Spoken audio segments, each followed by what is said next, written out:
Alright mga umaga, so bagong araw, panibagong vlog. So sabi ng kalsado ngayon,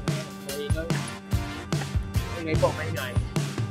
Alright, so sa ating reaction video ngayon, lalit ni Senator Manny Pacquiao sa Baticos. Banat ni Pastor Kibuloy sa kanya na anomalya sa kanyang 3.5 billion umanong project.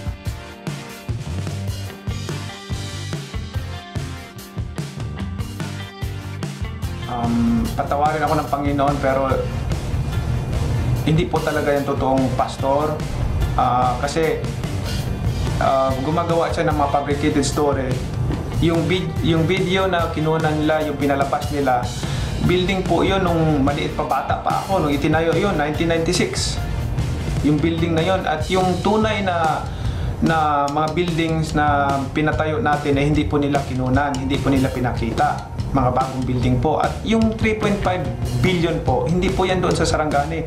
Ang halaga ng project lang po doon sa Sarangani is nasa 300 to 500 million lang po. Yung 3.5 billion nila pagkakaalam ko under kay Senator Bongo doon sa Bataan, sa sport po yan. Hindi po yan doon sa Sarangani. Ito si Kibuloy po pumapasok o gumagawa ng issue na hindi po niya alam. Dapat hindi siya makikialam sa gobyerno. Mag-focus na lang po siya para doon sa evangelist sa kanya mga disipulo na niniwala po sa kanya.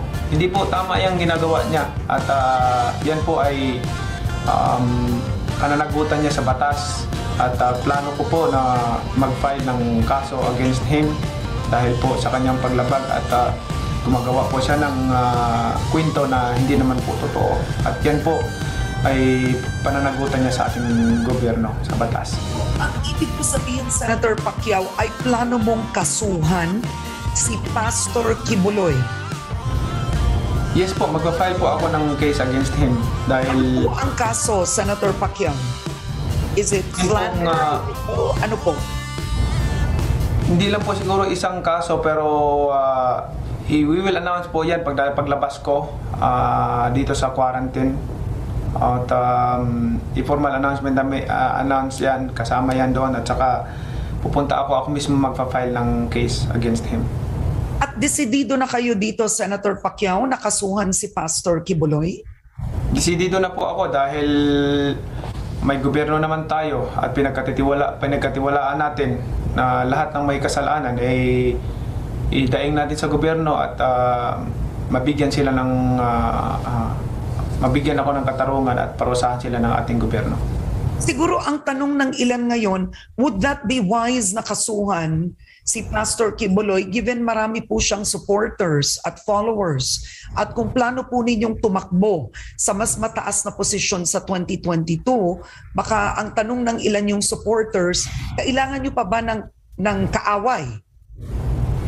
Hindi po ako tumatakbo para i-place ang lahat ng mag-compromise ako sa mga masasamang bagay. Tumatakbo po ako para ipaglaban ang tama at karapatan ng sambayanang Pilipino at para sa paglago ng ating bansa. Yan po ang adhikain ko kung sakaling ako ay tumakbo doon sa pinaka-highest position or magbalik sa Senado. Yan po ang aking, nandito ako sa posisyon na to hindi para sa sarili ko, kundi para sa karapatan ng mga Pilipino. Kaya nga dahil nanindigan ako sa tama, nanindigan ako sa ipaglaban yung mga karapatan ng aking mga kababayan. Maraming mga kaibigan na lumayo sa akin at kasi nanindigan ako sa tama. So yan po, mas importante sa akin ang karapatan ng mga mayang Pilipino, kinabukasan ng ating bansa. Okay, Senator Pacquiao,